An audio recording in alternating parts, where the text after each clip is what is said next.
You were the big shot in India. I thought I was the big shot.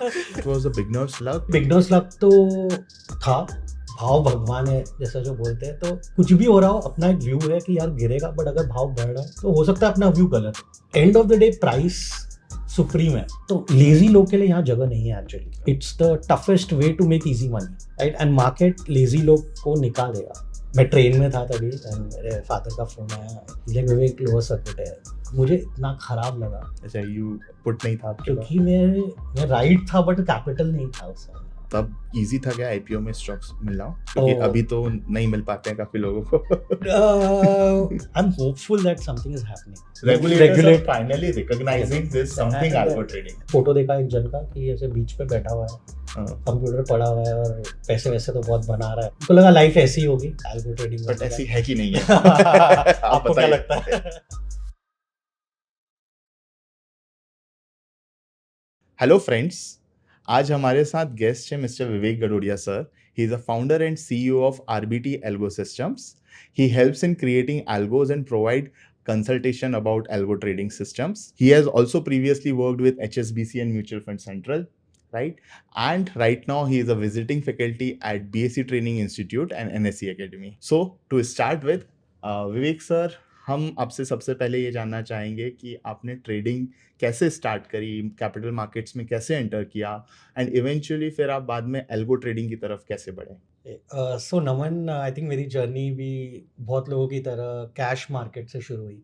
Okay. तो मेरे दादाजी used to invest in stocks वगैरह। तो as a kid बचपन में वो बोलते थे कि ये स्टॉक्स का भाव क्या है ज़रा बताना। तो मुझे याद है इकोनॉमिक टाइम्स खोल के, जैसे उसमें कोई नाम है HMT ले लो फॉर एग्जांपल, उसमें ना वो बहुत छोटे से फॉन्ट में होता था हाँ. और वहाँ जाके भाव लिखना होता था, Correct. Open high low close. तो एक आज हम मैं बोल रहा कि क्या रेट पे वो खुला, उसका हाई क्या था, लो क्या था और कितने पे बंद हुआ।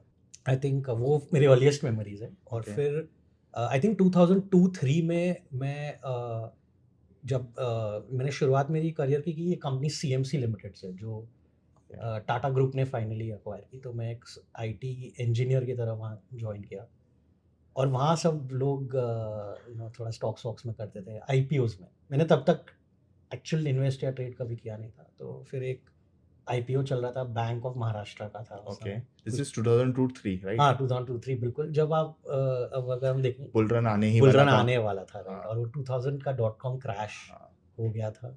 मैं MBA जस्ट ग्रेजुएट कर रहा था, तो जॉब सिचुएशन टफ थी इन दैट वो पॉइंट्स वगैरह। बाद में जब मैं मार्केट में आया तो मैंने देखा कि मार्केट भी बहुत क्रैश हुआ था उस समय। So you were like before MBA you were a commerce graduate. हाँ, मैं कॉमर्स ग्रेजुएशन किया You did everything in Mumbai, yeah? Mumbai से। तो बैंक ऑफ महाराष्ट्र की स्टोरी में तो ऐसे ही बात कर फ्रेंड ने, मुझे क्या लगता है लाइक ये 32 रुपये का कुछ है IPO, ये 100 रुपया हो जाएगा। Okay. तो IPO क्या होता है मेरे को वो भी नहीं पता था उस समय। पर वो इनिशियल पब्लिक ऑफरिंग जैसे, तो हम लोग मैंने कुछ पैसे लगाए सैलरी में से जो आते थे और स्टॉक्स कुछ अलॉट हुए मुझे। तो वहाँ से जर्नी शुरू हुई और फिर कुछ कैश स्टॉक्स में मैं IT कंपनीज को बाय सेल करता था। मतलब तब इजी था क्या आईपीओ में स्टॉक्स मिलना? क्योंकि अभी तो नहीं मिल पाते हैं काफी लोगों को. इजी था, आई थिंक लकी था। इतना फ्रेंजी नहीं था क्योंकि Okay. मार्केट का बुल रन जो शुरू हुआ था। ओके. एंड कम लोग थे कैपिटल मार्केट्स में, एग्जैक्टली इसलिए एग्जैक्टली इतना ओवर सब्सक्राइब नहीं होते होंगे या? बिल्कुल नहीं, क्योंकि मतलब we just hear the story Infosys was under subscribed. अच्छा रियली। हाँ. फिर मैं एक्चुअली एक फंड मैनेजर के साथ इंटरव्यू कर रहा था बाद में, as well I was shifting roles. तो तभी इज लाइक आपका क्या एक्सपीरियंस है स्टॉक मार्केट में?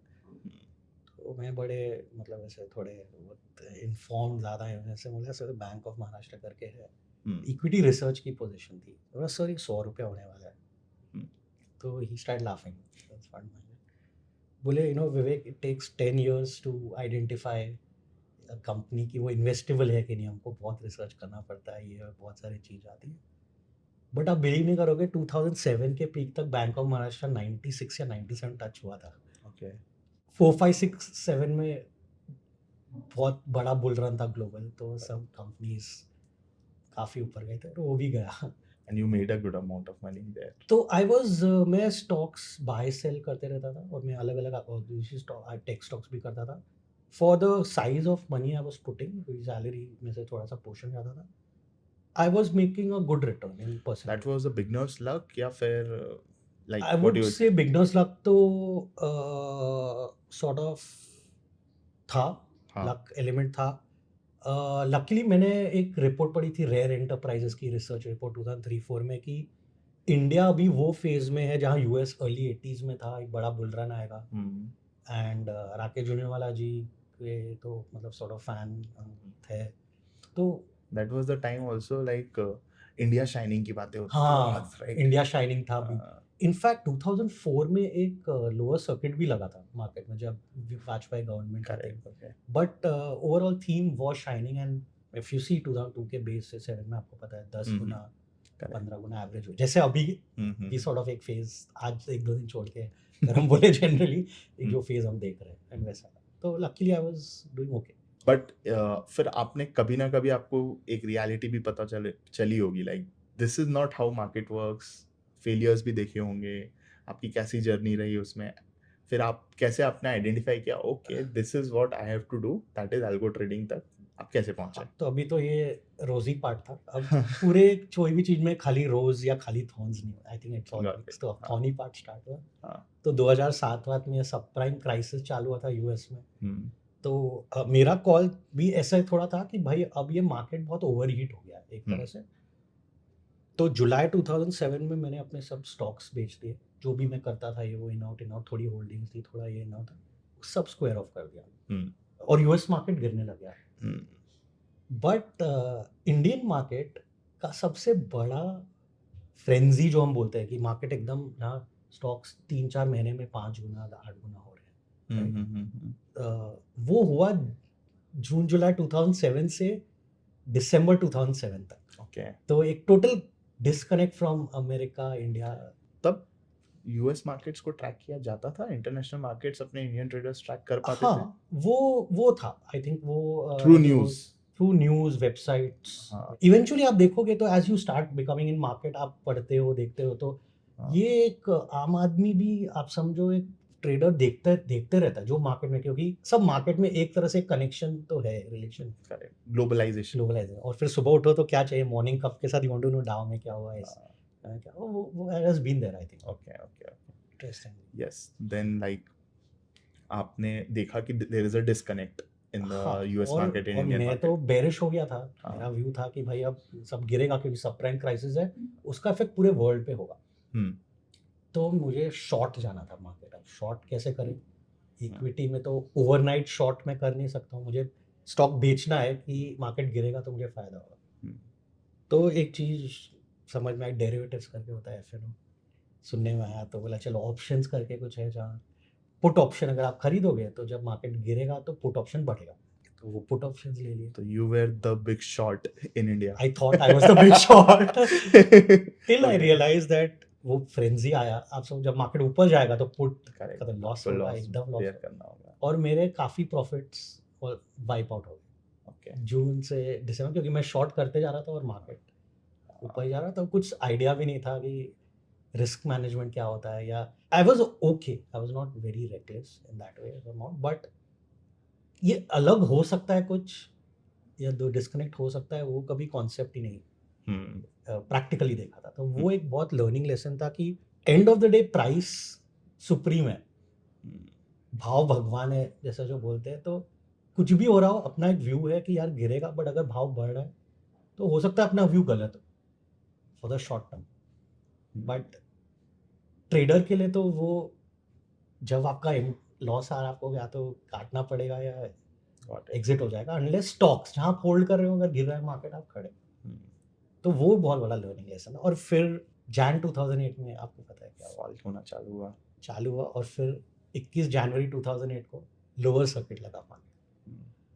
तो मैं ट्रेन में था तभी एंड मेरे फादर का फ़ोन आया, ही न्यू काइंड ऑफ मैं भी थोड़ा बेरिश हो गई, लाइक विवेक लोअर सर्किट है। मुझे इतना खराब लगा अच्छा यू पुट नहीं था आपके पास क्योंकि मैं राइट था बट कैपिटल नहीं था उस समय।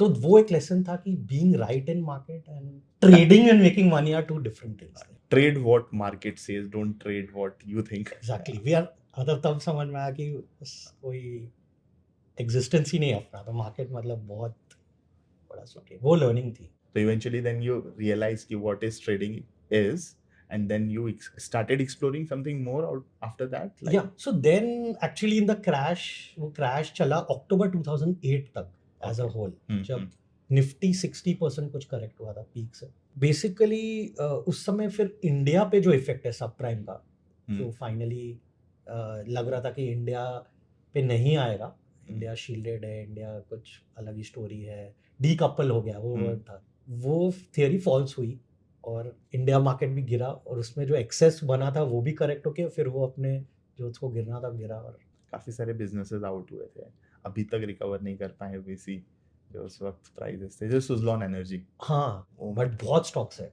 और हाँ, कितने तो डीलिस्ट हो गए होंगे, हाँ, मतलब वो एग्जिस्ट नहीं करते करेक्ट करेक्ट।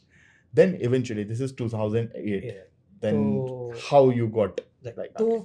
फिर लकीली इन द क्रैश हम्म, मैं शॉर्ट करने लग गया Okay. वापस।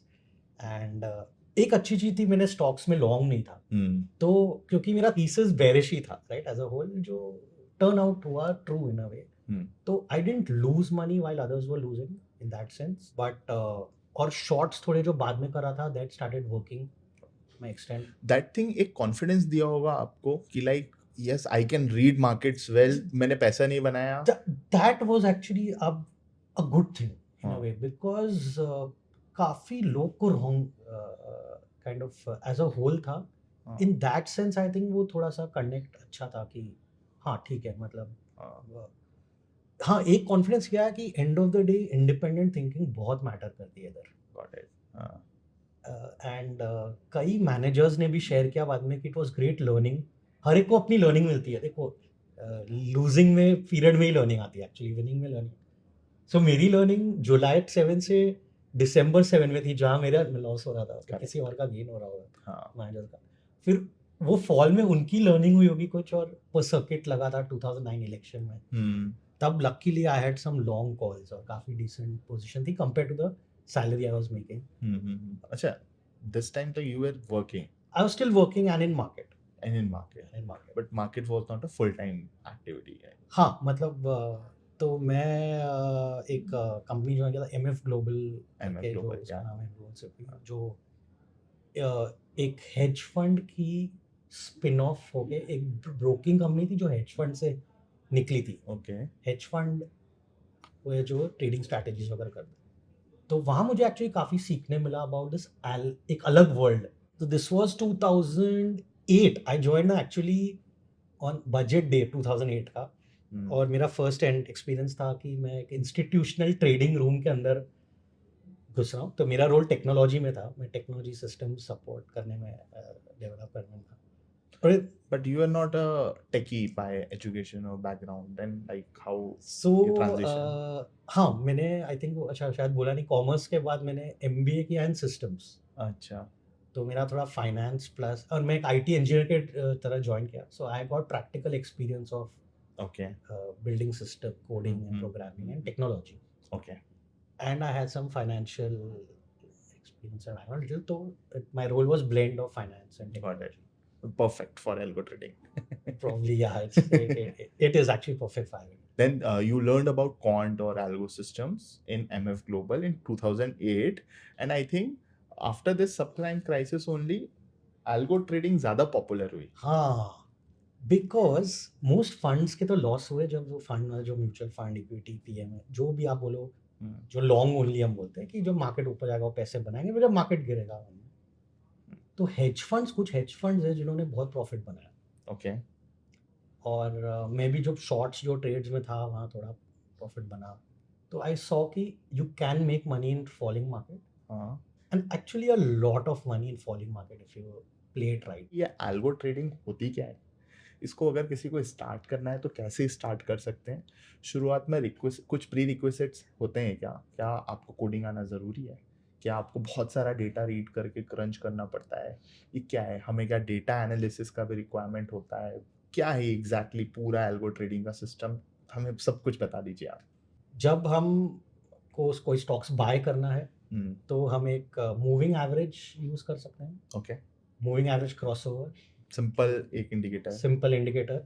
या एक होता है कि क्लोजिंग प्राइस अगर मूविंग एवरेज के ऊपर है, तो एक एग्जांपल ले लो, कोई स्टॉक का क्लोजिंग प्राइस उसके 20 डे मूविंग एवरेज के ऊपर है ओके तो बुलिश ट्रेंड है, तो बाय Correct. करना है। हम्म एग्जाम्पल, सपोज ये आइडिया को हम चेक करना चाहते हैं कि पास्ट में अगर हमने ये किया जब भी, तो वो चलता या नहीं, हम्म कितनी बार उसने पैसे बनाए ये रूल ने।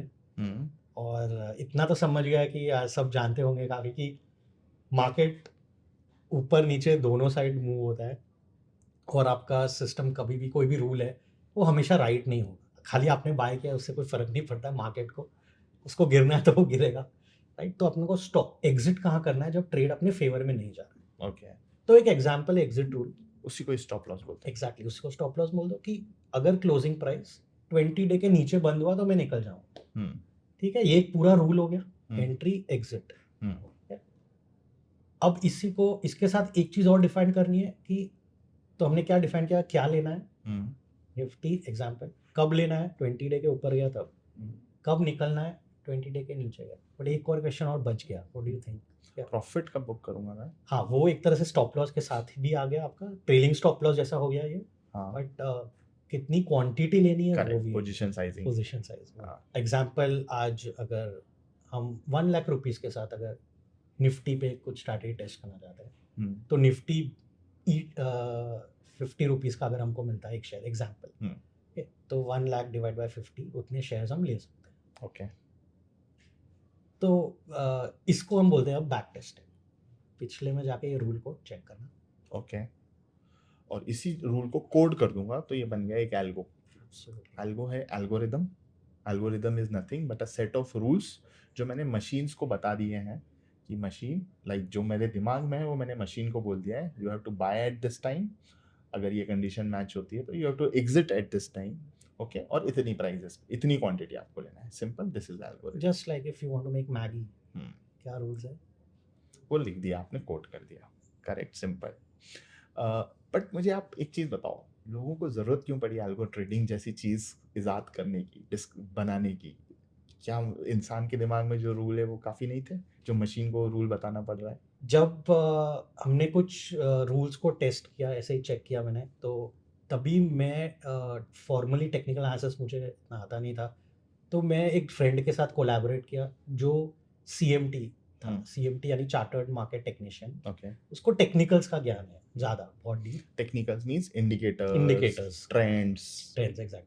फंडामेंटल यानी जो हम growth, EPS, balance sheet, income balance sheet statement. Type को देख के करते हैं। हाँ, नॉन फंडामेंटल इज टेक्निकल, जो ज़्यादातर प्योरली प्राइस के ऊपर बेस्ड है, charts and price. Charts and price. तो उसके कुछ आइडिया उसकी थी कि ऐसे मूविंग एवरेज क्रॉस वगैरह पे कुछ करते हैं, और मुझे थोड़ा कोडिंग का बैकग्राउंड था, तो हमने एक सॉफ्टवेयर लिया निंजा ट्रेडर करके। उसमें हमको डेटा डालना पड़ा, हिस्टोरिकल डेटा, जो स्टॉक्स का डेटा है वो हमने डाला, और हमने ये रूल को उसके ऊपर बनाया, just like a drag and drop tool था कि moving average cross greater than this. ये 2011-12 की बात है। तो 2009 से 2011-12 में उस स्ट्रैटेजी में बहुत प्रॉफिट बन रहा था। ओके बट इंटरेस्टिंगली अगर 100 ट्रेड हो रहे हैं तो उसमें से सिर्फ 40 में पैसा बन रहा है और 60 में लॉस हो रहा है। ओके फिर आपने कैसे पैसे लाइक प्रॉफिटेबल कैसे हुआ अगर 4:6 का रेशियो है? हाँ, 2:3? ये है कि जब स्टॉप लॉस हिट हो रहा है तो हाँ। सपोज हम ₹1 लूज कर रहे हैं एक ट्रेड पे,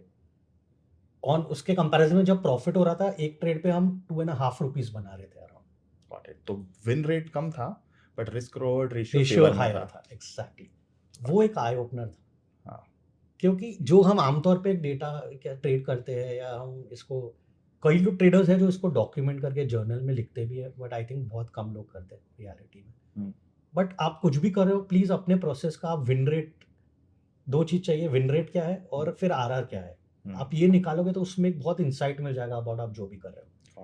गॉट इट। और सिस्टम एल्गो में ये चीज़ उसकी कोर है कि वहीं से शुरुआत होती है सिस्टम की। सो बेसिकली अगर मैं ऐसा कहूँ कि अगर किसी एल्गो की ज़रूरत शुरुआत में क्यों पड़ी, तो ह्यूमन थोड़ा लेजी है, वो अपने एफर्ट कम करना चाहता है।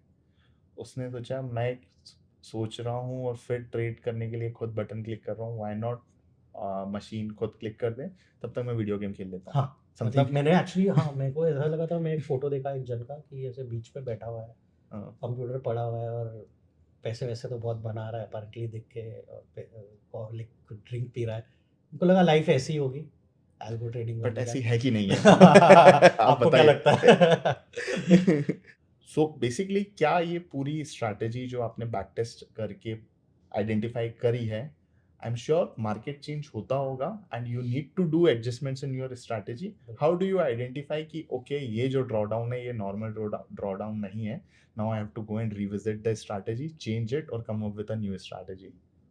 या सो ड्रॉडाउन इज लाइक कि जब हमने शुरू किया स्ट्रैटेजी मान लो और उसकी वर्स्ट फेज चालू हो गई, लूजिंग फेजेस है, अपने फेवर में नहीं चल रही है, तो कितना लॉस हो रहा है। तो से 100 रुपीज से स्टार्ट किया और स्ट्रैटेजी लूज कर रही है, 15 रुपीज लूज किया उसने अक्रॉस ट्रेड्स, 1.5-2 महीने तक 20-25 ट्रेड हुए और उसमें प्रॉफिट कुछ में हो भी रहा है बट ज़्यादातर लॉस है, नेट 100 का 80 हो गया। right? तो फर्स्ट ऑफ ऑल ये जब आप बैक टेस्ट करते हो आपको देखना है ये चीज़ आप ऑब्जर्व कर सकते हो या नहीं, इतना रिस्क मैं ले हाँ सकता हूँ? एग्जैक्टली, वो आपके लिए सूटेबल है नहीं है। और वहाँ लकीली डेरिवेटिव्स में हमारे पास एक चीज़ है अपने हाथ में जो है रेशियो ऑफ कितना मार्जिन रखना है एक लॉट के लिए, जो हम लेवरेज, जिसको हम लेवरेज बोलते हैं। तो निफ्टी का एक लॉट के लिए सपोज 10 लाख का कॉन्ट्रैक्ट है एग्जाम्पल फ्यूचर, एक लॉट का मार्जिन 10% है सपोज 1 लाख, बट मैं डिसाइड कर सकता हूँ कि मुझे 3 लाख रखना है उसके लिए या 5 लाख रखना है। तो अगर मैंने 5 लाख रखा तो मेरा लीवरेज 2 टाइम्स हो गया एक्चुअली, और 1 लाख ही अगर मैं मार्जिन रख रहा हूँ तो लीवरेज 10 हो गया। ओके, तो इसका फ़ायदा ये है ऑब्वियसली कि जब पैसे बनेंगे तो अगर लीवरेज ज़्यादा होगा तो रिटर्न भी ज़्यादा होगा, बट ड्रॉबैक है कि जब लॉस होगा लॉस भी ज़्यादा होगा। ये पोजीशन साइजिंग हो गया। Position size. But how to identify and when I should go to adjust या change my strategy? Now suppose मैंने एक ड्रॉडाउन निकाला हिस्टोरिकल, अब उसमें एक चीज़ है कि हमको लगता है इससे ज़्यादा नहीं और ड्रॉडाउन हो सकता है फ्यूचर में, ये पहले लगता था, बट फिर रियलिटी में ट्रेड करते करते देखा कि जो पास्ट में वर्स्ट हुआ है उससे वर्स हो सकता है और होगा, कभी ना कभी होगा। तो वो एस्टिमेट करने के लिए भी कुछ टेक्निक्स है एल्गो ट्रेडिंग, जिसमें जिसको हम बोलते हैं लाइक अ मोंटी कार्लो सिमुलेशन, एक वर्ड है, बट इन सिंपल वर्ड अगर मैं थोड़ा कोशिश करूँ, जो भी हमारे ट्रेड्स है बैक टेस्टिंग के, सोचो वो एक कॉइन टॉस सिस्टम, आपका कॉइन्स टॉस कर रहे हो, जहाँ हेड्स विनर है और टेल्स लूजर है। तो सपोज में आप अपन 10 टॉसेस करें, तो क्या लगता है आपको कितने हेड्स आएंगे कितने टेल्स आएंगे? थियोरेटिकली तो it's a 50-50 probability, but practically तो रैंडम इवेंट है ना, तो कुछ भी हो सकता है। 8 हेड्स भी आ सकते हैं, 8 विनर या 8 टेल्स भी आ सकते हैं, 8 लूजर भी आ सकते हैं, पूरे 10 हेड्स भी आ सकते हैं, 10 भी आ सकते हैं। बहुत रेयर है वैसे करेंगे बट पॉसिबल है। फिर भी जब हम 1000 ट्रेड्स करेंगे तो थोड़ा सा बढ़ जाता है चीजें, लेकिन अगेन प्रोबेबिलिटी वैसी दिखती है, बट गेटिंग 900 हेड्स और 900 टेल्स इज कम हो जाता है, virtually impossible, virtually nearly impossible. Sample size बढ़ाते जाएंगे, जैसे हम बढ़ाते हैं अपनी वो कॉन्फिडेंस बढ़ता जाएगा। तो उसी हिसाब से मोंटे कार्लो में ऐसे अलग अलग सीक्वेंसेस ऑफ ट्रेड्स, वो आपका सिस्टम, वो सॉफ्टवेयर ही करेगा, वो आपके ट्रेड्स लेगा, उसको अलग अलग रन करके वर्स्ट के सिनेरियो निकालेगा, लाइक अ स्ट्रेस टेस्ट जो आप बोलते हो वर्स्ट। तो हम वो एस्टिमेट कर सकते हैं कि मेरा उतना लॉस हो सकता है। अगर आप ये वीडियो देख रहे हो तो आई एम वेरी श्योर आपको भी कहीं ना कहीं ऐसा लगता है कि अगर आप अपने ट्रेड्स को ऑटोमेट कर दो तो आपके प्रॉफिट्स बनाने के चांसेस ज़्यादा हो सकते हैं। ऐसा इसलिए भी हो सकता है क्योंकि एल्गो ट्रेडिंग की हेल्प से आप अपने इमोशंस पर बेटर कंट्रोल कर सकते हो। हमने विवेक गडोडिया के साथ एल्गो ट्रेडिंग पर एक कोर्स बनाया है, जहां हम एक no code algo trading platform के थ्रू प्रॉफिटेबल स्ट्रैटेजी सीखेंगे और उन्हें रन करके भी दिखाएंगे। ये कोर्स सिर्फ ₹399 में हमारे प्लेटफॉर्म पे अवेलेबल है और आप नीचे दिए गए लिंक की हेल्प से इसमें एनरोल कर सकते हो। चलिए अब पॉडकास्ट पे फिर से चलते हैं और कॉन्वर्सेशन को ध्यान से सुनते हैं। तो जस्ट सिंपल कमिंग बैक, अगर विदाउट मोंटी कार्लो दिखाया ड्रॉडाउन 15% है, बट विद मोंटी कार्लो दिखाया ड्रॉडाउन 25% है, तो आई कैन एस्टिमेट कि 25% आ सकता है। उतना प्रिपेयर करके मुझे MTM का भी के लिए उतना बफर के लिए मैं रेडी हूं। And how much risk appetite you have, उसकी बेसिस पे you can go for that strategy, और ड्रॉ डाउन 25 अगर ये मोंटी कार्लो बताता है तो after 25 you go and revisit your strategy. Exactly, फिर नाउ इसमें भी गाइडलाइन है अब कि जनरली 15% 18% के ऊपर ड्रॉडाउन की strategies is not is right. Not good. Basically algo trading start करने के लिए आप ये बताइए कि किसी भी ट्रेडर को या नए यूजर को क्या क्या रिसोर्सेज टूल या सारा सामान इकट्ठा करना होता है, आप प्लीज बताइए। थैंकफुली आज बहुत सारे टूल्स सॉफ्टवेयर अवेलेबल है। तो उसमें एक जैसे कोई बिल्डिंग बना रहे हो तो मेन क्या चाहिए उसमें, सीमेंट, अच्छी क्वालिटी का फाउंडेशन सीमेंट। ब्रिक्स। एल्गो के लिए आपका मेन फाउंडेशन है डेटा, जो हिस्टोरिकल डेटा है स्टॉक प्राइसेस का। या अगर हम आज ऑप्शंस में ज़्यादा एल्गोस बना रहे हैं तो we need options historical data. और यहाँ पे अगर आप डेली डेटा लेते हो तो एक रिलेटिवली और इजीली मिलता है। बट अगर हम इंट्रा डे डेटा में जाएं, जैसे अगर अपने को 1 आवर की कोई स्ट्रैटेजी रन करनी है या 1 मिनट की करनी है एग्जाम्पल, तो हमको इंट्रा डे डेटा लगेगा, 1 मिनट डेटा या 60 मिनट डेटा। वैसे वो और डिफिकल्ट होता है कलेक्ट करना, क्लीन करना और रेडी करना। वो थैंकफुली बहुत सारे टूल्स है, नो कोड टूल्स है जिसको हम बोलते हैं आज, तो वो है, तो वो चाहिए। उसके बाद कैपिटल, डेटा, कैपिटल एंड फिर एक प्लेटफॉर्म जहाँ से आपका एल्गो आपके ब्रोकर कनेक्शन के साथ कनेक्ट हो, ब्रोकरेज के साथ। ओके, सो बेसिकली ब्रोकर के एपीआईज चाहिए आपको। वो ब्रोकर एपीआईज अपना कोड ये सब लिखने के लिए, एग्जीक्यूशन बनाने के लिए कोई एक प्लेटफॉर्म चाहिए। Like for an example Python में कोड कर रहे हो तो जुपिटर जैसा प्लेटफॉर्म चाहिए। हाँ, हमारे पास ये चारों चीज़ें आ गई है, यूज़र ने ले लिया। लेट अस सपोज उसे पाइथन आती है। पाइथन, आई एम श्योर सिर्फ पाइथन नहीं, किसी भी कोडिंग लैंग्वेज पे कोड करके एल्गो ट्रेडिंग की जा सकती है। हाँ, एक्सेल पे भी बना सकते हैं। मैंने काफ़ी कई अर्ली एक्सेल एल्गोस जिससे मैंने एग्जीक्यूट करता था ऑटोमेटिकली, वो मैंने एक्सेल में लिखा था क्योंकि मेरा background as a in the programming, Excel में भी मैं काफ़ी करके प्रोग्राम और टीच भी करता था। वो मेरा हैंड्स ऑन उस पर थोड़ा ज़्यादा हो गया था बाद में, तो एक्सेल में भी very well you can do. Okay, तो फिर रिफ्रेम करेंगे हम। सबसे पहले डेटा चाहिए मुझे, उसके बाद फिर मुझे चाहिए एक टूल, दैट टूल जिसमें मैं अपने कोड्स और लैंग्वेजेस लिखूंगा। It can be Excel, Python, anything. Brokers API जिससे मैं कनेक्ट करूंगा। If I am missing anything, nothing. And capital, of course, capital, पैसा चाहिए। और एक और बहुत इंपॉर्टेंट चीज़ आती है ना, ट्रेडिंग एज अ होल, हाँ, जो है फाइनली आपकी साइकोलॉजी ऑफ ट्रेडिंग, और आप खुद चाहिए with a better mind. Exactly. तो वो बहुत बड़ा फैक्टर है। सो ये सारी चीज़ें होने के बाद we have collected, we have understood. सबसे पहला स्टेप अब मुझे क्या करना है, जैसे आपने पहले बताया था मूविंग एवरेज के एग्जांपल लेके, मैंने डेटा लेकर क्लीन करके मैंने एक रूल्स लिख के बैक टेस्ट किया। Back testing is the first, then next फिर क्या करेंगे आप? बैक टेस्टिंग के बाद एक स्टेज हो सकता है, जैसे आप हम बोलते हैं उसको forward test. Got it. Back test back में था, हिस्टोरिकल जाके देखना। उनके बीच एक स्टेज और भी आता है जिसको हम बोलते हैं ऑप्टिमाइजेशन। ऑप्टिमाइजेशन ये हो सकता है जहाँ की मैं अपना मूविंग एवरेज को चेंज करके देखूँ कि 20 की जगह अगर मैंने 25 यूज़ किया तो बेटर है या 15 बेटर है। Got it. ऐसे करके मैं एक वो पैरामीटर ढूंढ सकता हूँ जो मुझे बेस्ट रिटर्न या लोएस्ट रिस्क या best return to risk ratio दे रहा। आई वुड प्रेफर जहाँ मेरा return to risk ratio higher हो, क्योंकि एंड ऑफ द डे अगर मैं 15% 18% ड्रॉडाउन का सिस्टम बना रहा हूँ तो मुझे उसमें रिटर्न एक्सपेक्टेंसी भी 35-40% हो या समथिंग, तो 2:1 रिटर्न टू रिस्क हुआ।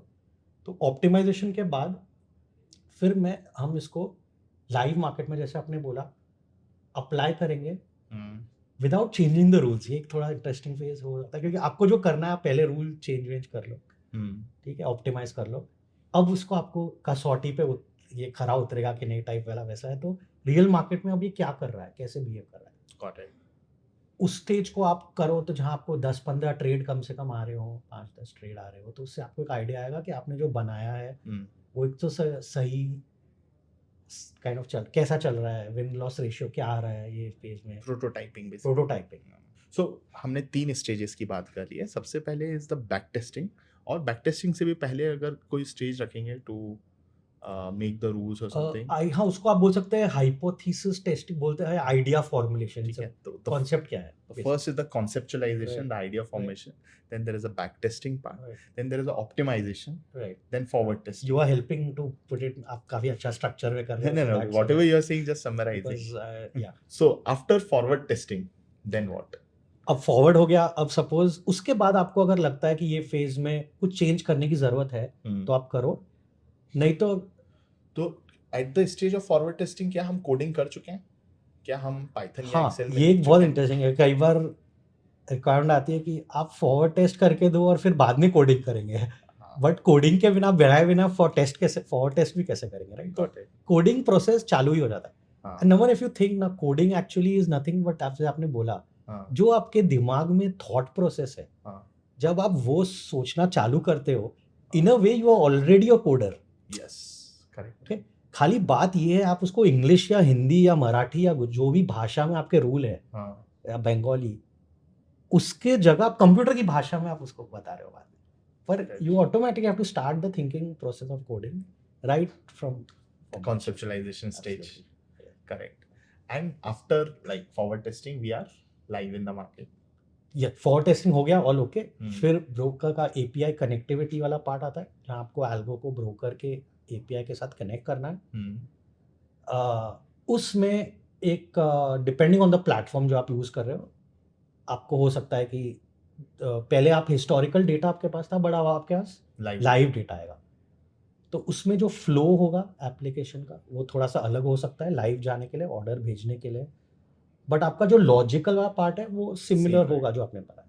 तो लाइव एग्जीक्यूशन कोड थोड़ा डिफरेंट, और हम्म, डिपेंडिंग ऑन एल्गो की अगर रूल ज़्यादा है और Correct. जो है तो वो और ज़्यादा कॉम्प्लेक्स भी हो सकता है एग्जीक्यूशन को। आप मुझे एक और बताइए, इन सब चीज़ों में जब हम बात कर रहे थे बैक टेस्टिंग से लेके लाइव जाने तक, या आपने हमें ऑप्टिमाइजेशन का भी बताया, या ड्रॉ डाउन किस तरीके से हम मैक्स ड्रॉ डाउन तक जा सकते हैं, ये भी हमने एस्टिमेट किया, लेकिन इन सब चीज़ों में हमने ब्रोकरेजेस, एसटीटी, जीएसटी, ओह। ये सब चीज़ें इंक्लूड नहीं करी है। ये बाद में जाके जब हम लाइव चले जाते हैं, हम्म, क्योंकि बैक टेस्टिंग में तो ये सब चीज़ें नहीं दिखती है, आगे जाके ये सब चीज़ें दिखेंगी, आपका ग्रॉस प्रॉफिट, नेट प्रॉफिट, इन सब में डिफरेंस आ जाता है काफ़ी। तो नमन यहाँ मैं कि एग्जांपल यूज़ करता हूँ, आप कोई गाड़ी लेने अगर जाओगे तो आप उसका ब्रोशर जब देखोगे उस पर क्या लिखा रहता है कि माइलेज क्या है, एक्स शोरूम प्राइजेस, हाँ, वो है शोरूम प्राइस, और उसका माइलेज जनरली हाँ। रहेगा 25 kilometre per litre, yes, tested in some condition, but lab testing पर जब आप उसको सिटी में चलाते हो तो कितना एवरेज मिलता है, जो काफी कम, आधा हो जाता है। हाँ, तो हर एल्गो के साथ ऐसा नहीं होता ऑब्वियसली कि after you add cost, brokerage, slippage, कि आपका प्रॉफिट आधा हो जाए, but it can depend on कितने ट्रांजैक्शंस आप कर रहे हो, आपका एल्गो कर रहे हो। अगर उसमें आपके ट्रेड ज़्यादा आ रहे हैं तो ब्रोकरेज टैक्सेस की इफेक्ट ज़्यादा होगी, ट्रेड रिलेटिवली कम है तो इफेक्ट कम होगा, बट अगर आप ट्रेड ज़्यादा कर रहे हो तो हो सकता है आप वॉल्यूम गेम में हो, तो कॉस्ट भी है, बट अगर उसके लिए आपका एक्स प्रॉफिट भी उसको कवर करके आप वॉल्यूम, मेरा मानना है ट्रेड्स का आप मल्टीप्लाई करोगे तो प्रॉफिटेबल होना चाहिए, या अगर कम ट्रेड कर रहे हो तो आपका आरआर हायर होना चाहिए वैसे। Got it, okay. तो ये सब बैक टेस्टिंग के फेज में ही इंक्लूड करना चाहिए। अगर आप नहीं करोगे तो ऐसा है कि मतलब आपने वो मेमेस देखे होंगे या कुछ देखा होगा, जब भी बैक टेस्ट करते हैं बहुत सुंदर दिखता है, और जब लाइव जाते हैं फॉरवर्ड टेस्ट में थोड़ा सुंदर ही लाइव जाते हैं तो उल्टा हो जाता है कंप्लीट। अगर आपने कॉस्टिंग नहीं ली है तो ये जब हमने एल्गो स्टार्ट किया, वो फ्रेंड के साथ में आपको बोल रहा था टेक्नीशियन हमने चालू किया, हम इंट्राडे कर रहे थे तब हमने देखा एक फेज़ में कि जो एक्चुअल परफॉर्मेंस आ रहा है और लाइव हमने मॉडल किया था उसमें काफ़ी डिफरेंस था। तब इसमें और डीपर गए, तब समझ में आया कॉस्ट जो है और वो मैटर करता है, और इसमें एक बहुत इंपॉर्टेंट कॉस्ट है जो नॉर्मली हमने स्लिपेजेस की, कि जब हम 100 रुपये का ऑप्शन अगर हम बाय करने जा रहे हैं वो एक्चुअली 100 में नहीं आएगा, उससे ज़्यादा देना पड़ेगा, 101 देना पड़ेगा शायद, तो 1% स्लिपेज हो गया। तो ये सब भी अपने बैक टेस्ट में ऐड करना बहुत ज़रूरी है।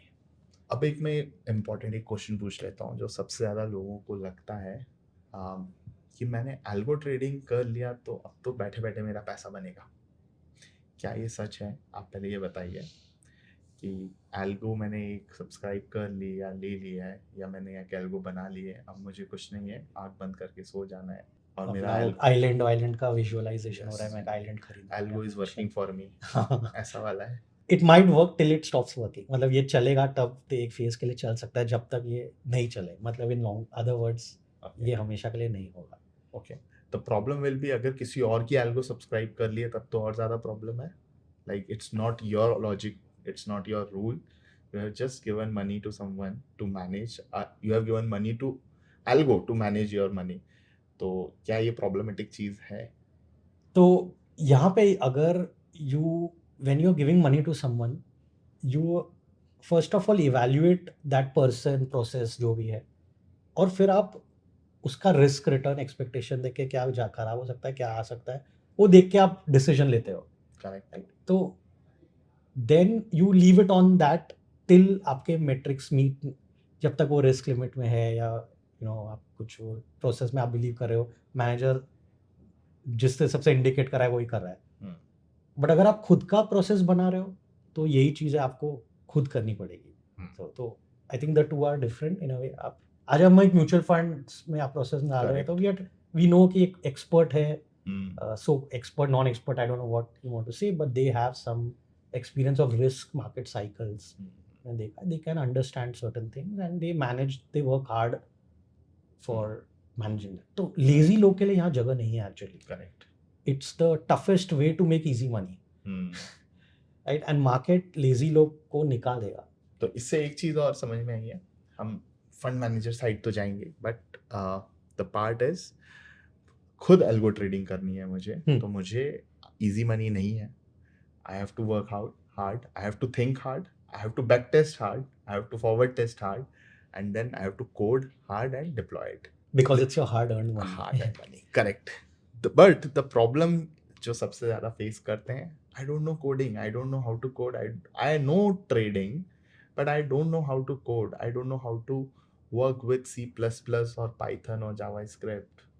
तो फिर मैं क्या करूँ? क्या फिर एल्गोरिथमिक ट्रेडिंग मेरे लिए नहीं है? सबसे पहले आपको पूछना है कि algo trading as a process, आपको ट्रेडिंग या इन्वेस्टिंग का एक बहुत कोर चीज़ है, इज डिसिप्लिन. जो एल्गो ट्रेडिंग हेल्प करता है इम्प्लीमेंट कर डिसिप्लिन्ड होने में, इन अ वे. इफ यू सी, आज आप उसको एल्गो बेस्ड इन्वेस्टिंग भी बोलो, तो रूल बेस्ड इन्वेस्टिंग, कोई भी इन्वेस्टिंग प्रोसेस भी है, उसके अंदर एंड ऑफ द रूल्स है, और कोई भी कंप्यूटर उसको हेल्प कर सकता है रूल को और डिसिप्लिन्ड वे में इंटरप्रेट करना. या वो फंड्स या जो भी इन्वेस्ट कर रहा है उसको, उनके पास एक टीम होगी लोग की जो उसको रूल को चेक कर रहे कि वो फॉलो हो रहा है कि नहीं, या तो ह्यूमन या कंप्यूटर का कौन नहीं. तो कोर लेवल पे first of all rules is and discipline is what helps to make potentially money in the long run. अब विद इन दैट फिर आपने देखा कि शायद अगर आपको हेल्प कर रहा है वो चीज़ करने में, या कोई मैनेजर जो एल्गो यूज़ कर रहा है उससे ये चीज़ में हेल्प हो रही है, देन या तो अगर आपको खुद का एल्गो बनाना है, आप लर्न करके खुद इम्प्लीमेंट करो, या you can take services of a professional जो ये कंसल्टिंग डेवलपमेंट करके आपको बता सकता है कि ये आपके एल्गो का ये रिटर्न आया. वहाँ वो हेल्प भी कर सकता है कि let's try may be this approach, शायद आपके प्रोसेस में विद एक्सपीरियंस. तो वो हम करते हैं विद आई मीन या you will find people in market also do. So either do it yourself or use a professional. Okay. To do that. But मतलब बहाना नहीं चलेगा कि ये नहीं आता तो नहीं तो कर पाएंगे. आजकल काफ़ी टूल्स या प्लेटफॉर्म जैसे आ रहे हैं जिसमें हम ये कर सकते हैं, जैसे stockmock.in है, एक algotest.in है फॉर बैक टेस्टिंग ऑप्शंस. अगर आपके रूल्स उसमें फिट हो रहे हैं, वो खाचा ही है वो जब आप रूल बना रहे हैं. No code tool. हाँ, नो कोड टूल, उसमें कोडिंग की जरूरत नहीं. तो ड्रैग एंड ड्रॉप से आप ये, एंड कोडिंग भी कुछ ज़्यादा डिफिकल्ट नहीं है. It's simple arithmetic operations, greater than, less then, ये सारी चीज़ें ही हैं जो आपको सिर्फ यूज़ करना है ऑन द नंबर्स. एब्सोल्युटली. सो ऐसा कुछ नहीं है गाइस कि कोडिंग बहुत डिफिकल्ट होती है या एल्गोरिथम बनाना डिफिकल्ट होता है. आपको simple plus minus multiplication, division, greater than, less than, equal to, divisions, exponent ज़्यादा से ज़्यादा, कुछ और थोड़ा आगे चले गए तो स्टैंडर्ड डेविएशन यूज कर लेंगे, उससे ज्यादा और कुछ यूज नहीं. बेसिक हाई स्कूल मैथ्स हमारा फर्स्ट एल्गो, काफी एल्गो आज भी वही कौन से हाई स्कूल मैथ्स यूज करते हैं. मार्केट में सिर्फ 3 चीजें होती हैं अगर आप टेक्निकल बेसिस पे एल्गो बनाते हैं, that is price, volume and open interest. इन तीनों चीजों को मिलाकर ही कहीं ना कोई इंडिकेटर बनाए गए हैं, और इन सारे indicators plus minus multiplication division से ही बने हैं. तो देयर इज नथिंग कि आपको पूरा कैलकुलस या हाँ डिफरेंशिएशन वो या तो इंटीग्रेशन वो यूज तो करना है। कल ही एक फ्रेंड से बात हुई थी तो बहुत डर लगता है मैथ से, तो कैलकुलस ही वो है जहाँ से वो कोई विलेनस पार्ट चालू होता है। Trigonometry, sine trigo theta, cos theta कुछ यूज नहीं होना है। सिंपल चीजें होती हैं, उन सबको सिर्फ आपको लिखना आना चाहिए। अगर आप लिख पा रहे हैं तो best, otherwise take a professional help. बिल्कुल सिंपल। ये सब चीजें हमने अब कंप्लीट करी है कि एल्गो ट्रेडिंग होती कैसे है, क्या करना है। आई एम श्योर आप सभी को भी समझ में आया होगा। लेकिन कुछ कहानियां इसके अराउंड काफी चलती हैं। जैसे बहुत कहानियां। कहानियां है कि मार्केट में सब एल्गोज ही एल्गोज हो गए तो मार्केट खत्म हो जाएगा, मार्केट खराब हो जाएगा, बर्बाद हो जाएगा। क्योंकि अभी जो मार्केट है वो ह्यूमन साइकोलॉजी है, यहाँ मशीन्स मार्केट रन करेगी। लोग एग्जांपल देते हैं, फ्लैश क्रैश हुआ था इन यूएस। तो can you tell more about that flash crash और ये सब जो थॉट्स हैं about algorithms in the market जो खराब कर रहे हैं, इन सब के बारे में क्या है? तो मार्केट चलता है ह्यूमन ग्रीड एंड फियर के ऊपर। In the Correct. Day that's what drive market. और एल्गो जो बना रहा है वो एंड ऑफ द डे कौन बना रहा है? ह्यूमन। और वो एल्गो में अपनी खुद की साइकोलॉजी को ही डाल रहा है। करेक्ट। ह्यूमन ग्रीड फियर तो उसी का रिफ्लेक्शन है। तो सालों से चल रहा है ये, 30-35 साल हो गए आज, 40 साल में भी यूएस में जब ये चालू हुआ था systematic trading, algo based trading. आज भी मार्केट है, नहीं बढ़ रहा है। आज भी एल्गो ट्रेडर्स ग्रो हो रहे हैं। नॉर्मल डिस्क्रिशनरी ट्रेडर जो हम बोलते हैं, नॉन एल्गो, जो एक complete mechanical set of rule नहीं यूज कर रहे बट वो कुछ और भी रूल, वो भी ग्रो हो रहे हैं। सो सब मार्केट चल रहा है, दौड़ रहा है, भाग, वो अपना काम कर रहा है। Second part about flash crash. तो फ्लैश क्रैश क्या था? जैसे फ्लैश सेल लगता है अमेजोन वगैरह पे, कभी आता है, yes, the big billion day. हाँ, 20,000 का फोन सडनली 12 तक में मिल रहा है फॉर मे बी 100 फोन्स है तो 10 सेकंड में शायद वो खत्म हो जाएगा and then price will come back to 20,000 normal. या तो यूएस में 2000 आई थिंक 10 की बात है, 10 या 11 आई 10 और 11 आई थिंक। तो मार्केट चल रहा है नॉर्मल। और इनफैक्ट एक्चुअली स्टोरी है, उस समय मेरे पास कोइंसिडेंटली पुट्स की पोजीशन थी, लॉन्ग पुट्स था मैं, just out of luck maybe, क्योंकि at the end we know every short trade is a coin toss. I was bearish. और वह हम लोग टीवी देख रहे हैं, राइट, और मार्केट यूएस का गिरा कुछ 10% इन 10 मिनट्स और 15 मिनट्स, क्रैश हो गया, राइट। और फिर वापस ऊपर पुल बैक भी हो गया 5-6% इन अनदर 5, और ये क्लोजिंग के जस्ट 30 मिनट्स पहले हुआ था, राइट। तो I was like happy in a way, thinking अरे वाह, पुट्स कल ग्रो होंगे बहुत। तो सुबह ओपनिंग में तो इंडिया भी नीचे खुला but then it pulled back. तो फ्लैश क्रैशेस आर समथिंग जो बहुत फास्ट होता है। बट वो हुआ क्या था? लाइक उसके पीछे कहते हैं कि there were lot of algos that triggered and what it give a freak trade in the market, something like that. So if आज हम आप सोचे जब एल्गो नहीं था, मान लो computerisation based algo, let's say human traders, अगर कोई चीज पे एकदम बेरिश न्यूज आई या कोई भी रीजन से लग रहा है कि सिर्फ सेल करना है, राइट, लोग को, तो कोई बाय करने को शायद विलिंग नहीं होगा क्योंकि उसको लगेगा और नीचे मिलेगा या सस्ता मिलेगा या कुछ समझ नहीं आया, तो बायर्स हट जाएंगे और सिर्फ सेलर्स रहेंगे। तो प्रॉबेबली उस समय क्या हुआ कि सेंस कुछ आया कि कुछ अनयूजुअल हो रहा है, तो जो बाइंग साइड वाले एल्गोस थे शायद वो निकल गए मार्केट से। लिक्विडिटी जो प्रोवाइड करते हैं, बेसिकली ये लोग बाय सेल दोनों कर रहे हैं, तो बाइंग साइड निकल गया और सिर्फ सेल साइड डोमिनेंट था, तो मार्केट बहुत फास्ट गिर गया।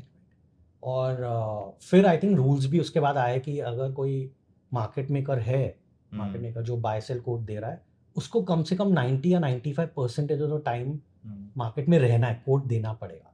तो ये एक सॉर्ट ऑफ रिविजन था after that, but we learned from experience ऐसा है। बट तो ये पहले भी होता था आई थिंक, बट अभी जो क्या है, स्पीड बढ़ गई है because of computers, they can react very fast. तो जो चीज़ एक हफ्ते में होती थी वो शायद 2 घंटे में, 1 घंटे में हो जाए आज। थोड़ा सा abrupt nature of the market तो जरूर हुआ है बिकॉज ऑफ द एल्गोस, क्योंकि चीजें कैस्केडिंग इफेक्ट के कारण ज्यादा ट्रिगर होती हैं।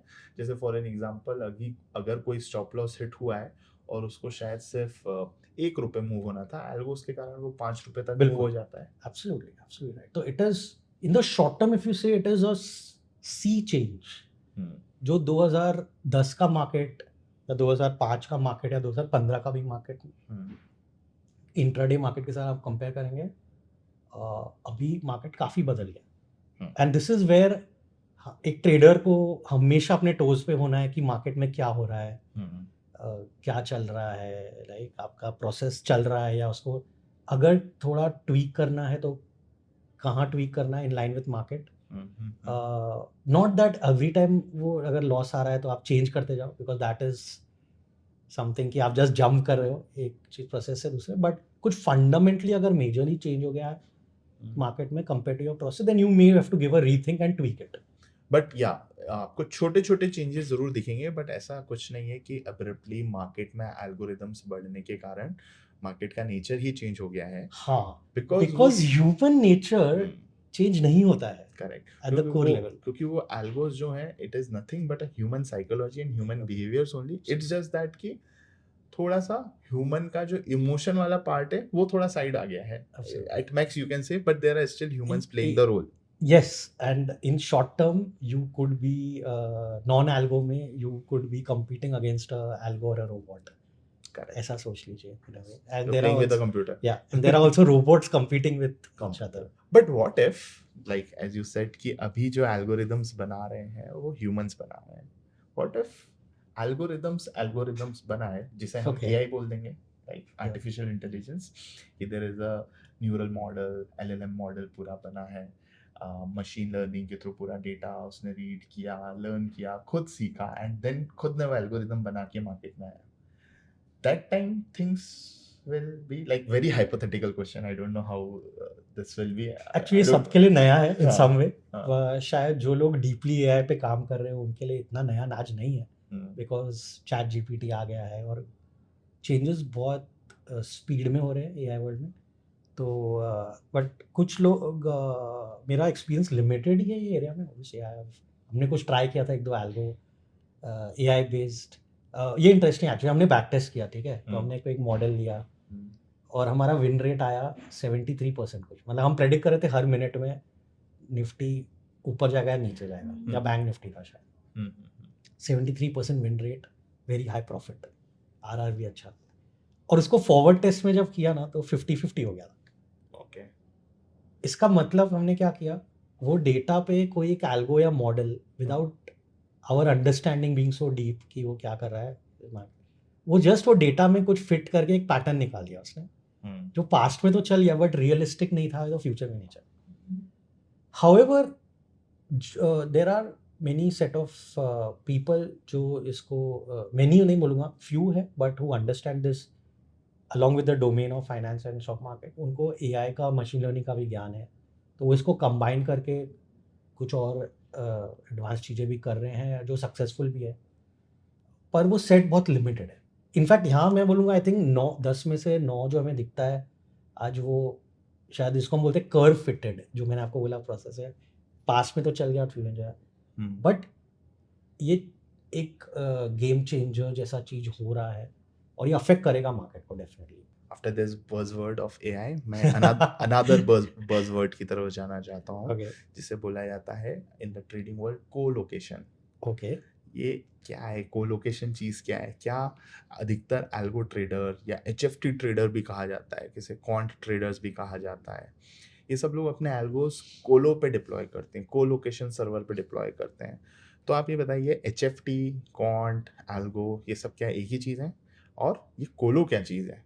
ये कोलो पे क्या एक रिटेल ट्रेडर को अपनी एल्गोस डिप्लॉय करने से फ़ायदा होगा? तो Naman, let's just take HFT as a example to start. एक इसमें एक टिपिकल आर्बिट्राज जो एक प्रोसेस होता है, जो कैश और फ्यूचर में. कैश फ्यूचर इज रिलायंस का स्टॉक 2000 का है और फ्यूचर 2020 का है. तो जब एक्सपायरी होगी तो ये दोनों कन्वर्ज हो जाएंगे, मिल जाएंगे. तो इनका जो डिफरेंस है वो sort of like a arbitrage है कि कैश खरीद सकते हैं, फ्यूचर बेच सकते हैं, वो इनकम डिफरेंस अर्न हो जाएगा. तो ये चीज़ के लिए आपको बहुत लोग कर रहे हैं इसको, जो इंस्टीट्यूशन या पीपल विथ हायर फंड्स या कैपेसिटी वो है. तो उसमें जो आदमी पहले ट्रेड करेगा उसको अपॉर्चुनिटी मिल जाएगी, और अपॉर्चुनिटी एलिमिनेशन. वो लोग कोलोकेशन को यूज़ करते हैं. कोलोकेशन है क्या? मान लीजिए ये एक्सचेंज का ट्रेडिंग सिस्टम है जहाँ पे पूरी दुनिया के ऑर्डर आके मिल रहे हैं और बाय सेल का मैच हो रहा है. अब ये बांद्रा में है, एग्जांपल लेते हैं एनएससी सर्वर। हम्म, आज सपोज हम है बोरिवली में यहाँ बैठे हैं, जो मान लीजिए 40 किलोमीटर होगा Correct. बांद्रा से, 30. 30। हम्म, तो कुछ भी हम ऑर्डर भेजेंगे हम्म, तो there एक will be a टाइम लगेगा, latency. एक लेटेंसी या टाइम, मान लो वो एक्स है। कंपेयर टू दैट, हम्म, अगर एनएससी ने हमको एक फैसिलिटी दी है कि मैं मेरे फिजिकल सर्वर के बाजू में एक रूम है जो एकदम क्लोज है, मान लीजिए ये रूम है, उसके बाजू सब रूम है, वहाँ पे सर्वर है, हम्म, आप भाड़े पे वो सर्वर लीजिए और आप अपना एल्गो स्ट्रैटेजी जो भी आपको करना है वहाँ पे लगा के आप ट्रेड करें। हम्म, तो कौन सा फास्टर होगा? of course, जो बाजू वाले कमरे में. तो उसी का नाम है को लोकेशन, को Okay. Located right next to the exchange trading system. Okay. तो अब रिटेलर के लिए करना है या नहीं, डिपेंडिंग ऑन, मोस्टली नहीं, हम्म, मोस्टली ज़रूरत नहीं है। हम्म, बट अगर आप कोई काफ़ी हायर वॉल्यूम में जा रहे हैं या आपको हायर साइज पे आप ट्रेड कर रहे हो और आपको काफ़ी फास्ट इन आउट होना है, तो वो आपको शायद कोलोकेशन को वहाँ पे सर्वर लेना is a costly costly affair. Affair है। Exactly, it's investment I think. But अब हाफ रैक भी आता है, उसको रैक बोलते हैं। तो अब इनफैक्ट वो स्पेस सोल्ड आउट है, अभी नया Correct, फेज correct. बन रहा है। एंड इनफैक्ट वहाँ पे सर्वर भी नहीं है, वहाँ पे सिर्फ उन्होंने एम्प्टी स्पेस दिया जिसमें सर्वर भी आपको लाकर रखना है. सो एक न्यूज़ में काफ़ी चला था कोलोकेशन स्कैम एनएससी के बारे में. वो क्या था, लाइक थोड़ा आप उसके बारे में एक्सप्लेन करेंगे? What was that colocation scam, exactly क्या हुआ था? तो ये आई थिंक पब्लिक डोमेन में इस पे ऊपर काफ़ी इन्फॉर्मेशन आई है। ये इफ़ यू सी यूएस से स्टार्टिंग में भी कुछ स्टोरीज है। फ्लैश बॉयज करके एक बुक है Correct. By Michael Louis. या तो एक मूवी है एक्चुअली एचएफटी के ऊपर called the humming bird project. तो हमिंग बर्ड वो बर्ड है जो बहुत फास्ट अपने विंग्स और फ्लैप कर ऐसा कुछ। उसमें एक एक्सचेंज शिकागो से कांसास ओके. का टाइम लगता था 17 मिली सेकेंड ऐसा कुछ। और उनको एक डायरेक्ट लाइन बनानी थी, इंस्टेड जो थोड़ा भी टेरा ना कनेक्शन होगा उससे डायरेक्ट जो शॉर्टेस्ट उसको, डिस्टेंस. और शॉर्टेस्ट डिस्टेंस जो उसको 1 मिली सेकेंड या कुछ सेव करे। तो वो Okay. प्रोजेक्ट उसके बारे में था, वेरी ओह. इंटरेस्टिंग। तो एचएफटी वर्ल्ड इतना कॉम्पिटिटिव है, हाँ, F1 इंजन फरारी रेसिंग जैसा है कि आपको थोड़ा सा भी एज या स्पीड टेक्नोलॉजी कोई एक बेटर नेटवर्क का अच्छा. कुछ कंपोनेंट मिल गया तो आपको एज मिल सकता है। So that is at the level of HFTs, hedge Exactly. funds, Right. जहाँ पे उनको वो फ्रैक्शन ऑफ सेकेंड में एक छोटा सा प्राइस मूवमेंट भी कैप्चर करना Correct. है, बिकॉज वो छोटा से फ्रैक्शन ऑफ प्राइस में उस छोटे से प्राइस मूवमेंट में भी उनके मिलियंस ऑफ डॉलर्स हैं जिसमें वो Exactly. They are making money. Not for the retailers, क्योंकि retailers is not going to gain anything with that fraction of second and that price movement. इतना ज्यादा इंपॉर्टेंट ये रिटेल ट्रेडर्स के लिए नहीं होगा शायद. यस, ये एक्चुअली एक आपसे कुछ good and bad thing about this. HFT क्या है, बहुत अट्रैक्टिव है इन अ वे। आप न्यूज़ पे देखोगे most people come to algo hearing about HFT. Correct, काफी कॉन्स्पिरेसी थ्योरीज भी चलती है उसके अराउंड. सो अगर ये पूरा एल्गो का डोमेन है, HFT is one small part of this whole big world. And वो आपको रिटेल लेवल पे नॉट नेसेसरी, डेफिनेटली अनलेस आपका साइज वो जस्टिफाई करे या आप उसको स्केल करना चाहते हो। ऐसे भी कुछ रिटेल सेगमेंट के ट्रेडर्स हैं जो काफ़ी हाई वॉल्यूम करते हैं, स्टफ लाइक दैट, उसको seriously they might use it. या आप कोई आपका ब्रोकर वो प्रोवाइड कर रहा हो as a rent facility with some lower cost type, ऐसे कुछ फैसिलिटीज अगर हो शेयरिंग बेसिस टाइप पे, तो वो एक्सप्लोर किया जा सकता है टाइप्स। पहले से कॉस्ट कम होते जा रहा है, दैट इज वन। ऐसा नहीं है कि इफ यू आर नॉट हाँ. एट कोलोकेशन तो you are losing out something. मतलब लाइक कि मैं कोलो पे होता तो मेरा पैसा बनता और कोलो पे नहीं हूं तो नहीं बनेगा। ये तो reason आप, तो नहीं आप है. एचएफटी ट्रेडर हो एंड देन यू नीड कोलो, वो फिर नॉन कॉम्प्रोमाइजेबल है। बट अदरवाइज अगर हम hourly systems, daily system, postal systems करें, वहाँ इतना हाई स्पीड का जरूरत नहीं, क्योंकि हमारे पूरे साल के ट्रेड ही 300-400 ट्रेड है। So we were on co-location scam and you're talking about Flash Boys. और Flash Boys बुक आने के बाद ना ये कॉन्स्पिरेसी थ्योरी ज़्यादा चली है कि there are certain things in the market जो हम रिटेल ट्रेडर से छुपाई जाती है. There are big boys in the market जिनको फास्टर एक्सेस है. इसके बारे में बताइए, लाइक एग्जैक्टली कोलोकेशन स्कैम क्या था, फ्लैश बॉयज क्या बातें करता था, क्या उसमें कुछ रियलिटी है? कमिंग टू रियलिटी तो है, बिकॉज पब्लिक डोमेन में थिंग्स है, डॉक्यूमेंट्स है। हैपेंड अपैरेंटली इज कि कुछ लोगों को प्रेफरेंशियल एक्सेस मिला उसमें, लाइक एज इन जब आप कनेक्ट करते हो तो एक प्राइमरी लाइन होती है, एक सेकेंडरी लाइन होती है हम्म, एक्सचेंज को कनेक्ट करने की. Secondary suppose to be backup, okay. Primary main है. तो कई लोग को सेकेंडरी पे ही प्राइमरी की तरह वो यूज करते हैं, जबकि that is suppose to be use only as a backup. Got तो it. जो वो कर रहा है उसको अनफेयर एडवांटेज मिल गया compare to the others, right. तो ऐसे कुछ जैसा as example certain things. Okay, so moving ahead, the one last question, like what message you want to give to someone who is new into the market and wants to get into the algo trading? आप उसको क्या कहना चाहेंगे? क्या चीज़ primarily उसके दिमाग में होनी चाहिए? First, I would say it's important you're losing money in a way, because if you're not, then you may not be driven to it. So for me, it started because क्यों हो रहा है loss, and अगर मैं एक system follow करता तो loss नहीं होता. वो change then actually seeing it in practice. Luckily कुछ क्लाइंट्स आए जिन्होंने कैपिटल डाला, हेल्प. वो थियोरी को, एंड ऑफ द थियोरी और प्रैक्टिस में डिफरेंस है. तो उसको जब प्रैक्टिकली इम्प्लीमेंट किया और लर्न किया और देखा, उसमें बहुत लर्निंग्स, अप्स डाउन्स कंटिन्यूस होते रहते हैं. तो failures and successes are part and parcel of anything. वो हैंड इन हैंड चल रहा है. तो इफ़ यू फील इंस्पायर्ड कि हाँ, I want to, maybe this can help me better my process, become a better trader, help me. मुझसे position size में discipline नहीं आती है ईजिली, या मैं स्टॉप लॉस जब हो रहा है नहीं फॉलो करता हूँ, निकल जाता हूँ, या एवरेज करता हो trade sometimes which goes against me. अगर ये चीज़ें हैं, एल्गो ट्रेडिंग काफ़ी हद तक इसको एड्रेस कर सकती है, बट नॉट कम्प्लीटली. आपको स्टिल अपनी साइकोलॉजी का वायरिंग चेंज करना पड़ेगा. Okay. और मटेरियल इनफाइनाइट है इन चीज़ों पे. टूल्स ग्रो हो रहे हैं, एआई जैसे आपने बोला आ रहा है. धीरे आप ट्राई करो चैट जीपीटी को बोल के कि कोड पाइन स्क्रिप्ट, जो ट्रेडिंग व्यू का एक लैंग्वेज है कोडिंग का, create a moving average strategy in pine script where 5 moving average cross about 20 moving and bye.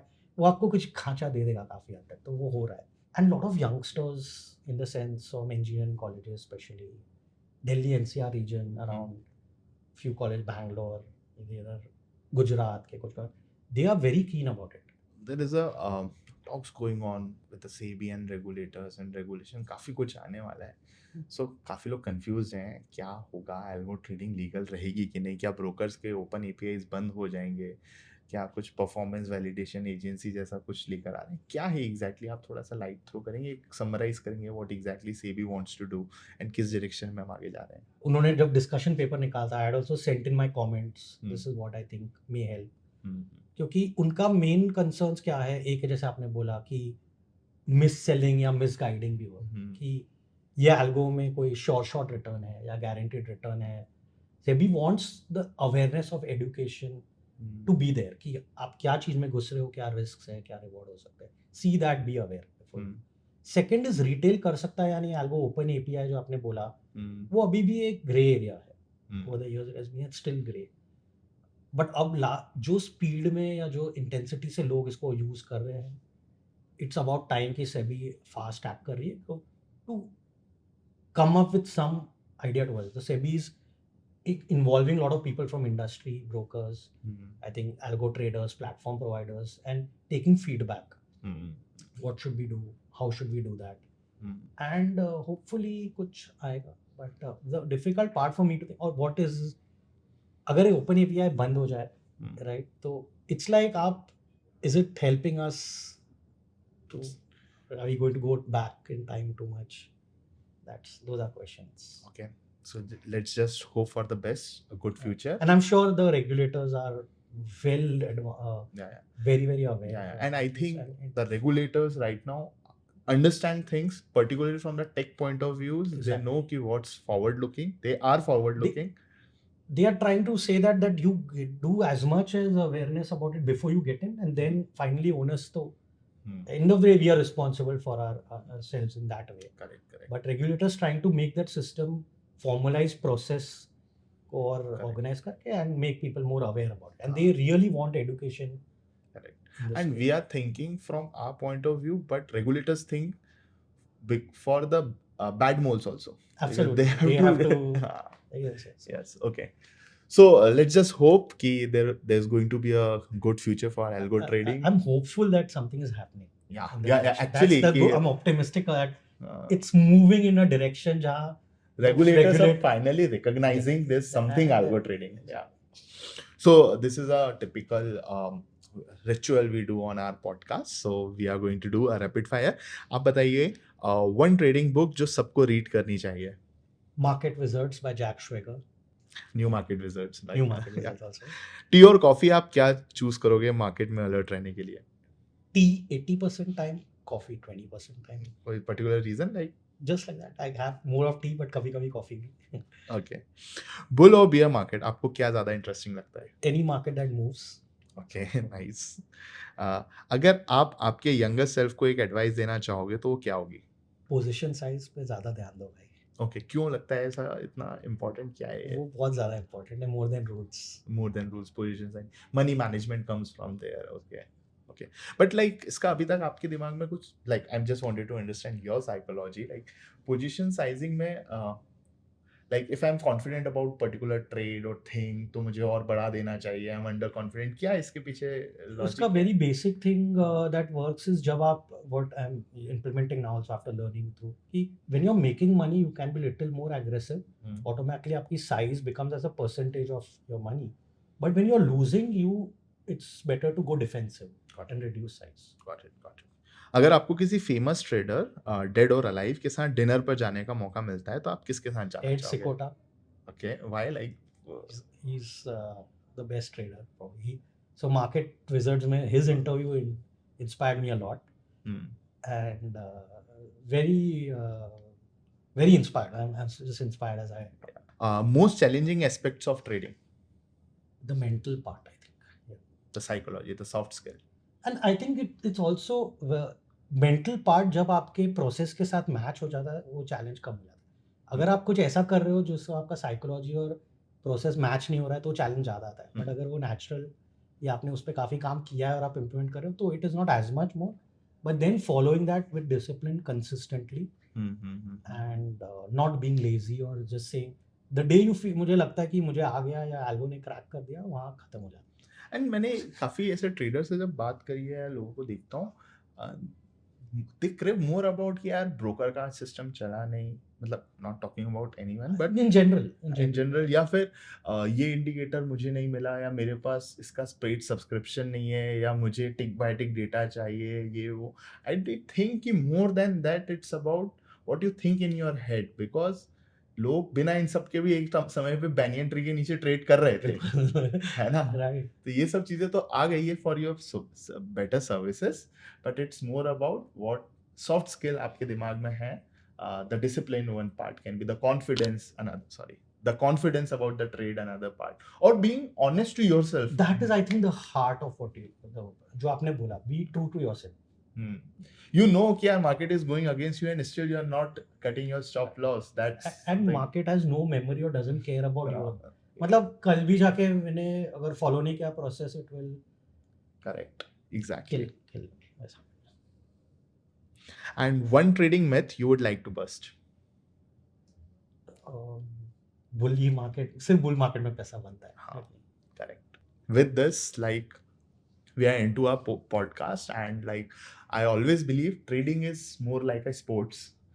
It's like a cricket match, and it's a test cricket match, not a T20 match. तो आप 20 over का game तो बिल्कुल खेलने की कोशिश मत करिएगा. It's a 5-day full match, और जो जितना टेस्ट क्रिकेट में जितना ज़्यादा बेटर रहेगा वो T20 में अपने आप बेटर परफॉर्म करेगा. Right. Super. So with this, we end this our podcast. Thank you, sir. Thank you very much. Thanks, Naman. Always a pleasure. Thanks.